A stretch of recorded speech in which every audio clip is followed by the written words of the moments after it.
예, 안녕하십니까. 혼란한 정치 시사 이슈를 술술 풀어보는 송국근의 혼술 2월 10일 화요일에 인사드립니다.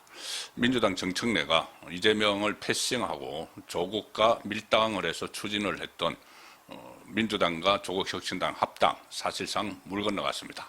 자, 조금 전에 민주당 의원총회가 끝났는데 이 합당은 민주당 의중에 달려있죠. 162석하고 12석짜리가 합치는데 12석짜리가 아무리 하자고 해도 162석짜리가 하지 않겠다고 하면 못하는 겁니다. 자, 그런데 민주당 의원총회에서 합당을 하지 않는 쪽으로 사실상 결론을 내렸고 오늘 저녁 최고위원회의에서 최종적으로 결정을 하겠지만 이미 이 합당은 물 건너갔다고 보는 것이 맞을 것 같습니다. 오늘 의원총회에서 정청래가 제안한 혁신당과의 합당, 6.3 지방선거전 합당 추진이 사실상 어려워졌다는 공감대가 형성됐다. 이렇게 민주당 박수현 수석 대변인이 브리핑을 통해서 밝혔습니다. 이 정도 가면은 다시 되돌릴 수가 없는 것이죠. 의원총회가 끝나고 나서 박수현 수석 대변인이 의원들은 대체로 통합 필요성에 대해서는 공감을 했지만 현 상황에서의 합당 추진은 명분이 있더라도 추진이 어렵다고 의견을 모았다. 혁신당과의 합당 제안이 지방선거 압승을 통한 국정성공이라는 진정성에서 비롯됐다 해도 추진 과정에서의 갈등으로 귀결되고 있다는 상황 인식을 공유했다. 자, 말은 이렇게 번지르하게 하지만 한마디로 이야기하면은 정청래가 당권 욕심에서 친명계, 특히 이재명을 패싱을 하고 조국과 이 합당을 추진을 했기 때문에 이 친명계에서 반란, 진입 쿠데타 이렇게까지 이야기를 했죠. 그런 상황에서 합당을 할 수는 없다는 이야기입니다. 이재명하고 서로 수기를 해서 했어야 되는 걸 그렇게 하면 이제 합당이 잘 안 되겠죠. 거기다가 정청래의 지분이 낮아지죠. 약해지니까 정청래는 조국당을 끌어들여서 확실하게 당권을 장악을 하는 그런 시나리오를 생각했고 그 뒤에 문재인이 있고 또 김어준이 있는 이런 상황임을 친명계, 이재명이 다 눈치를 챘기 때문에 이 합당이 물 건너 가버린 겁니다.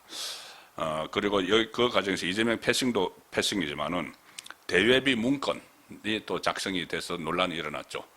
합당 로드맵을 다 정해놓고 이재명은 모르게 조국당에게 무슨 지명직 최고위원을 준다. 그리고 그 스케줄까지, 통합 스케줄까지 전부 다 적어 놓은 그 문건도 지금 드러났습니다. 자, 그런 상황들을 보면은 친명계에서는 도저히 그것을 그대로 수용할 수 없는 그런 상황이 돼서 지금 합당이 물 건너갔다고 볼 수가 있습니다. 더구나 오늘 의원총회 하기 전에 민주당이 초선, 중진, 재선을 정청래가 쭉 만났는데 전부 다 지방선거 전에 합당에는 반대한다는 뜻을 밝혔습니다. 여전히 그래도 이재명이 그때 2024년 4.10 지방선거 때 공천을 줬던 사람들이 민주당 안에 다수가 있죠. 친명행제, 비명행사 그 공천에서 금배치를 단 사람들이 여전히 이제 친명을 형성을 하고 있는데 정청래가 들어서서 친청을 구축을 했다고 하지만은 수적으로는 절대 아직은 친명이 많은 상황이죠. 그렇기 때문에 친명이 집단적으로 반발을 해서 이 합당은 물 건너갔다고 보시면 되겠습니다. 오늘 정청래하고 재선 의원들이 간담회를 했는데 그 직후에 재선 의원들 쪽에서 합당 논의를 당장 중단하고 국정과제에 집중하는 게 좋겠다. 오늘이라도 빨리 결정을 내려야 한다. 합당 중단 선언을 해야 된다는 거죠. 그래서 정청래의 조속한 결단을 요청하는 분위기였다. 재선들이. 정청래가 주장하는 정청래는 이제 마지막까지 어떻게 추진을 해보려고 당원 투표, 여론조사 이런 이야기들도 막 방안을 막 꺼냈죠. 그런데 그런 당원 투표 이야기도 정청래가 했지만 내부에서 해결을 하자. 당원 투표 하느냐, 이 최고위원회의 아니면은 국회의원들 사이에서 다 해결을 하자. 또 당원 투표할 필요도 없다 해서 논의를 끝냈다는 겁니다. 그리고 정청래가 계속 만났던 초선, 중진들도 지방선거전 합당에 반대를 했기 때문에 지금 정청래가 기습적으로 꺼낸 합당 이야기는 이제 물 건너갔다. 이제 남은 것은 부작용이죠. 후폭풍이죠. 후폭풍. 일단 조국도 상당히 상처를 받았습니다. 이번에 이 소수당으로서 마치 이 대권 욕심이 나서 민주당을 숙주로 삼으려고 했다. 이렇게 연주가 맹비난을 하기도 했죠. 그래서 조국도 여기서 완전히 이 거대 그 집권당하고 어떻게 한번 이렇게 같이 합당을 해서 뭔가 도모를 하려다가 뒤에 이제 문재인 세력 믿고 그렇게 했지만은 친명 쪽이 제압을 했습니다. 그러니까 일종의 반란이라고 보면은 반란이 진압당한 것이죠. 자, 그래서 조국도 상처를 입었지만 특히 정청래 입장에서는 완전히 리더십이 흔들려 버리는 자, 그런 상황이 됐습니다.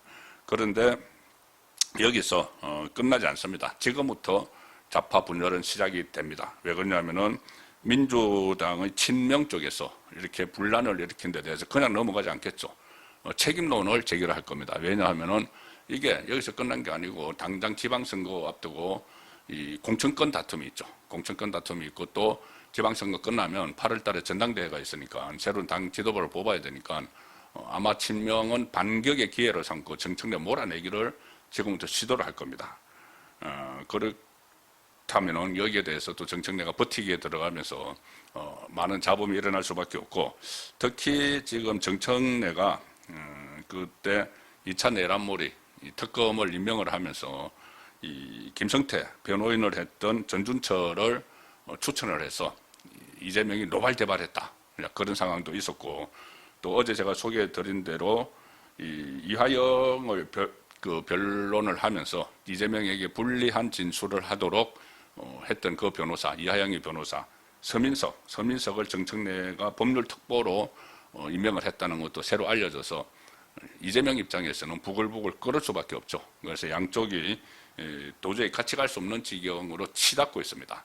그러면은 좌파가 이제 둘로 쪼개지는데 하나는 쪼개지는 가능성도 배제할 수가 없게 된 거죠. 나중에 이 당권 다툼을 하고 또 그 공천권 경쟁을 하는 과정에서 분당이 될 수도 있다는 이야기가 민주당 안에서 나오고 있습니다. 지금 집권당이 분당되는 사례, 과거에 노무현 그 집권 초기에 그런 일이 있었죠. 자, 집권당이 분당이 되는 사태가 오면은 지금은 그때와는 좀 다른 것이 가뜩이나 지금 이재명 정권이 허약하죠. 이재명은 5개의 재판을 조롱조롱 달고 있고 그리고 이게 재판이 재개가 되기만 하면은 이재명은 그냥 무너집니다. 그런 상황에서 집권당이 그러니까 좌파 진영이 2개로 쪼개지고 나면은 완전히 상황이 달라질 수가 있는 거죠. 소수 집권당이 될 수가 있습니다. 물론 같은 좌파가 같이 정치권에 있겠지만은 그래도 결정적인 순간에 같은 좌파라도 이 정청래, 가령 예를 들어서 정청래와 문재인 세력이 그리고 조국 세력이 합쳐져 있고 그 뒤에 김어준이 있고 이재명이 따로 해서 양쪽이 대치를 한다면은 결정적인 순간에 이쪽 그룹이 이탈을 하면서 친명 정권을 정복시킬 수도 있는 거죠. 뭐 단기적으로는 재판 재개, 이재명에 대한 재판 재개에 찬성을 하는 그런 상황을 생각을 해볼 수가 있고 그리고 장기적으로는 이 탄핵, 뭐 이재명에 대한 탄핵 이런 것도 전혀 뭐 금기화가 될 수는 없는 것이죠. 자, 그 상황도 이 전개에 따라서 지금 상황 전개에 따라서는 충분히 예측을 해볼 수가 있다는 말씀을 드리겠습니다. 예, 오늘 저녁 8시 라이브 선거권의 정치쇼 시간에 아마 오늘 8시 되면은 합당 결렬 무산이 아마 발표가 될 겁니다. 그 내용을 다시 소개해 드리도록 하겠습니다. 감사합니다.